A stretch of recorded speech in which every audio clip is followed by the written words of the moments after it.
Islam and Other Cultures, Part 1 and 2.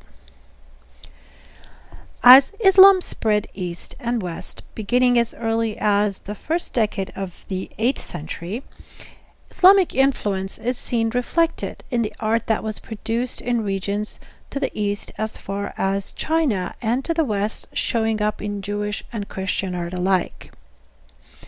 In this lecture, the Eastern examples have been limited to India and China, and in the case of the Western examples, I will be examining Jewish and Christian art influenced by Islamic artistic and innovative traditions.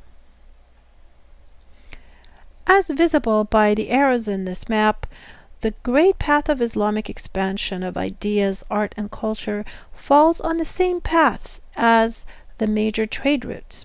One route overland stretches from the Arabian Peninsula on the ancient Silk Road across the modern-day Iran through Transoxanian regions of Samarkand and Bukhara to the Chinese Xi'an region.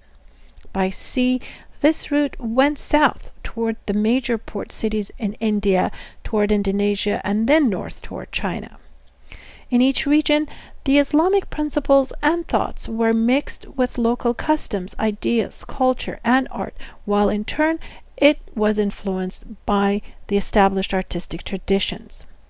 What resulted was something that looked different in each region and reflected something that unified them together with what can be identified as Islamic, but ultimately excelled in beauty and quality because of the open cultural exchanges. There are many examples in architecture, painting, art of textile, and ceramic that testify to this claim. One case in point is the early 14th century Quwwat al-Islam Mosque in Delhi that shows remarkable resemblance to the Vishnu temple in Deoghar, a northern-style Hindu temple.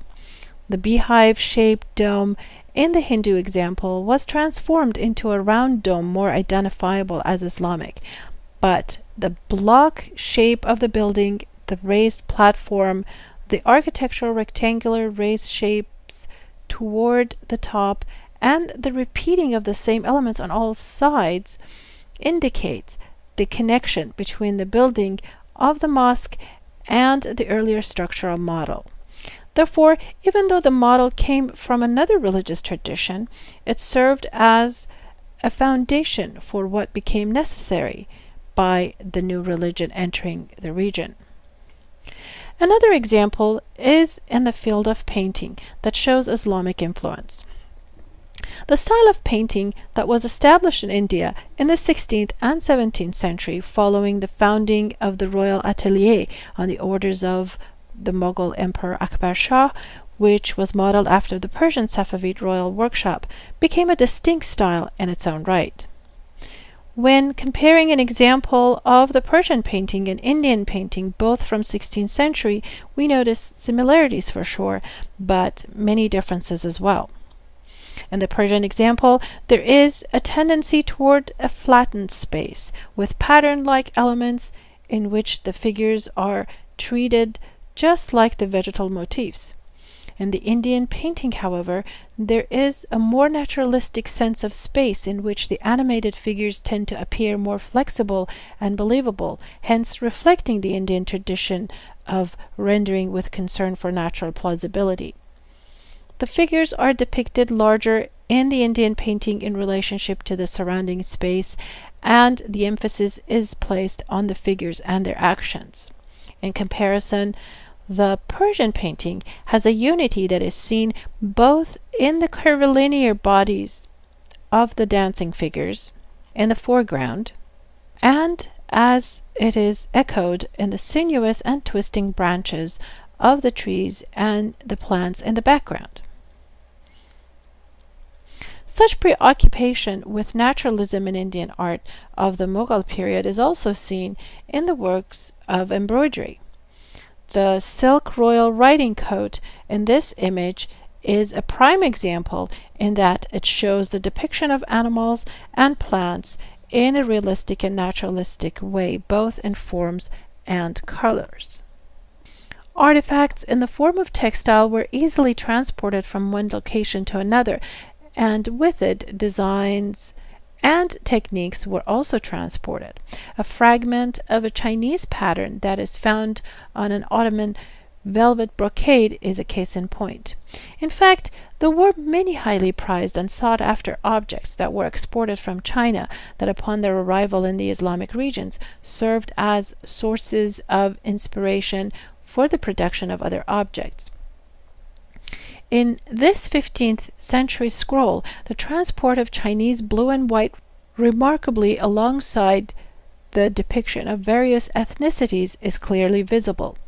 This example can also be seen as an instance in the type of existing commercial climate that allowed for cultural and artistic exchanges, results of which are the focus of this very lecture. The Chinese blue and white porcelain is a significant example of such objects that, due to its quality and beauty, and the secret techniques that was not revealed until the 18th century, was highly valued, and owning and collecting it was seen as a sign of prestige. For this reason, just as we see today how designer knockoffs make their way into the market, many attempted to produce the look of Chinese porcelain, and in the process found a new technique that produced a white background known as tin glaze. I must add, the clay from which the Chinese porcelain was produced comprised of a combination of raw material that upon firing gave it the extremely white color and enabled the Chinese potters to build thin-walled vessels that were remarkably strong. Additionally, the technique of firing at an extremely high temperature was another part of the undisclosed process of producing such vessels. The Chinese blue and white flask from Ming Dynasty reveals the beauty and complexity of designing such vessels. Note how the white negative space is done to show a dragon against an elaborate network of stylized waves. In comparison, the tin glazed vessel with blue decoration from 9th century Iraq is not nearly as sophisticated and refined, even though the same colors are used for its finish. Such techniques eventually developed to produce fine porcelain known as Iznik ceramics, an example of which is the large dish with the grape motif that was produced during the Ottomans for the European market in the 16th century. The appropriation of motifs is another area in which we witness the incorporation of motifs from one culture to another.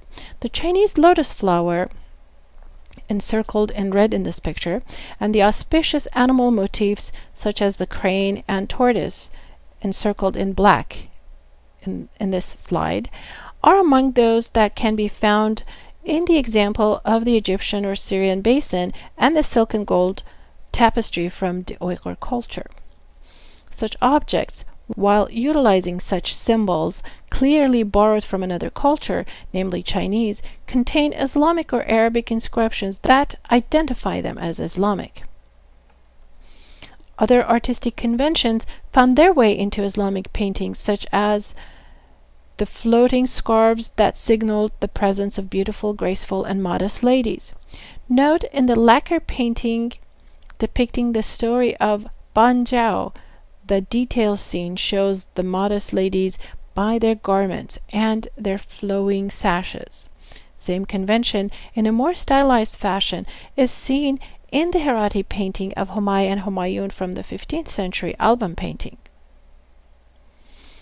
While Islamic connections that seemingly had ties to a region that was geographically distant from the eastern regions proved to be mutually influential, it appears that Western regions that already were influenced by Judaism and Christianity on the foundation of Greco-Roman artistic traditions also became important partners in cultural exchanges with Islamic thoughts and artistic movements.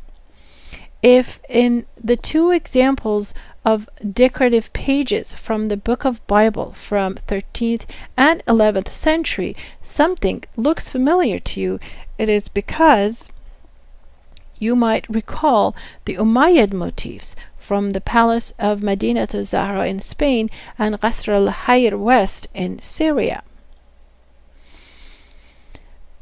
Therefore, the same patterns of appropriation applied everywhere. If there was a synagogue built in Persia, for instance, the decorative motifs would appear something similar to what the mosques were using for their surface decoration. If you cover the Hebrew writings at the top portion of the synagogue wall, the synagogue decoration will virtually be indiscernible from that of the mosques. In the illuminated manuscripts, such as the examples in this slide, there are similarities. In the Gospel Codex from mid-13th century, notice how the figures are depicted under a decorated arch supported by two columns on either side of the picture, and from which a curtain is hanging. In the second image, from the early part of the 13th century, the first century Greek physician Dioscorides is shown with his pupil engaged in a discussion.